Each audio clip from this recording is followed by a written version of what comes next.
West Bengal സ്വദേശി തപസ് കുമാർ സാഹ ദക്ഷിണേന്ത്യയിൽ ഇടയ്ക്കിടെ വന്നുപോകും. ട്രെയിനിൽ വന്നിറങ്ങി വലിയ കവർച്ച നടത്തി അന്നു തന്നെ ട്രെയിൻ മാർഗം തിരികെ നാട്ടിലേക്ക് പോകും. 3 സംസ്ഥാനങ്ങളിൽ നിരവധി കവർച്ചാ കേസുകളും മയക്കുമരുന്ന് കേസുമുണ്ട്. കോഴിക്കോട് ചേവരമ്പലത്ത് ഡോക്ടറുടെ വീട് കുത്തിത്തുറന്ന് 45 പവൻ സ്വർണവും പണവും മോഷ്ടിച്ചത് പശ്ചിമബംഗാൾ സ്വദേശി ഈ തപസ് കുമാർ സാഹയാണ്. പ്രത്യേക അന്വേഷണ സംഘം ബംഗാളിലെത്തിയാണ് മോഷ്ടാവിനെ പിടികൂടിയത്.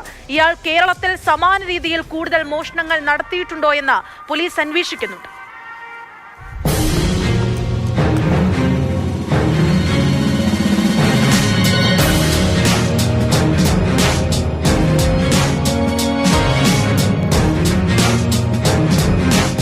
കോഴിക്കോട് ചേവരമ്പലത്ത് മെഡിക്കൽ കോളേജിൽ അനസ്തേഷ്യ വിഭാഗം ഡോക്ടറായ ഗായത്രിയുടെ വീട് കുത്തിത്തുറന്ന് 45 പവനോളം സ്വർണവും 10,000 രൂപയും മോഷ്ടിച്ച പ്രതി പശ്ചിമ ബംഗാൾ സ്വദേശിയാണ്. പേര് തപസ് കുമാർ സാഹ. ഇയാളെ പശ്ചിമ ബംഗാളിലെത്തിയാണ് പോലീസ് പിടികൂടിയത്. റാൻഗഡ് പോലീസിന്റെയും സഹായത്തോടെയാണ് തപസ് കുമാറിനെ വലയിലാക്കിയത്. 200-ലധികം CCTV ദൃശ്യങ്ങൾ പരിശോധിച്ചും സൈബർ സെല്ലിന്റെയും സഹായത്തോടെ നടത്തിയ അന്വേഷണത്തിലാണ് പ്രതിയിലേക്ക് പോലീസ് എത്തിയത്.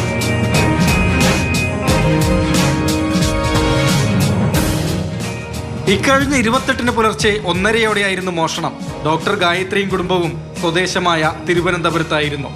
അന്ന് ഉച്ചയ്ക്ക് വീട്ടിൽ തിരിച്ചെത്തിയപ്പോഴാണ് മോഷണം നടന്ന വിവരം മനസ്സിലാക്കിയത്. വീടിന്റെ മുൻവശത്തെ വാതിൽ തകർത്താണ് പ്രതി തപസ് കുമാർ അകത്തു കയറിയത്. പ്രതിയുടെ ദൃശ്യങ്ങൾ വീട്ടിലെ CCTVയിൽ കൃത്യമായി പതിഞ്ഞു.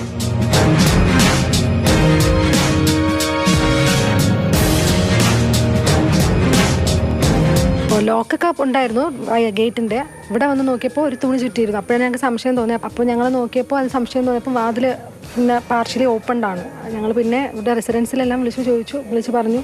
അവരും പോലീസിനെ വിളിച്ച് അവരുടെ കൂടെ സാന്നിധ്യത്തിലാണ് ഓപ്പൺ ചെയ്ത് നോക്കിയത്. അപ്പം ജ്വല്ലറി ബോക്സിൽ ജ്വല്ലറീസ് പോയി.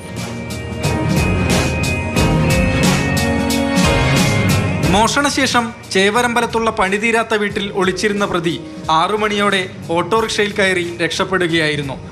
ഓട്ടോറിക്ഷയും സമീപത്തെ CCTV ക്യാമറയിൽ പതിഞ്ഞെങ്കിലും നമ്പർ തിരിച്ചറിയാൻ കഴിഞ്ഞില്ല. തുടർന്ന് police Kozhikode railway station, bus സ്റ്റാൻഡുകൾ അടക്കമുള്ള ഇടങ്ങളിലെ ക്യാമറകൾ പരിശോധിച്ചതോടെയാണ് പ്രതിയെ തിരിച്ചറിഞ്ഞത്. മോഷണം നടത്തി പിറ്റേ ദിവസം തന്നെ ഇയാൾ ബംഗാളിലേക്ക് കടന്നിരുന്നു. പ്രതിക്കെതിരെ പശ്ചിമ ബംഗാൾ, ഗുജറാത്ത്, തമിഴ്നാട് തുടങ്ങി വിവിധ സംസ്ഥാനങ്ങളിലായി നിരവധി മോഷണ കേസുകളും മയക്കുമരുന്ന് കേസുകളുമുണ്ട്.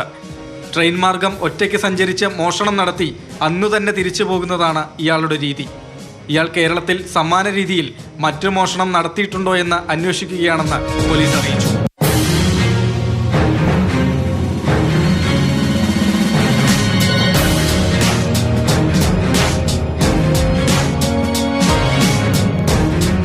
മാതൃഭൂമി ന്യൂസ്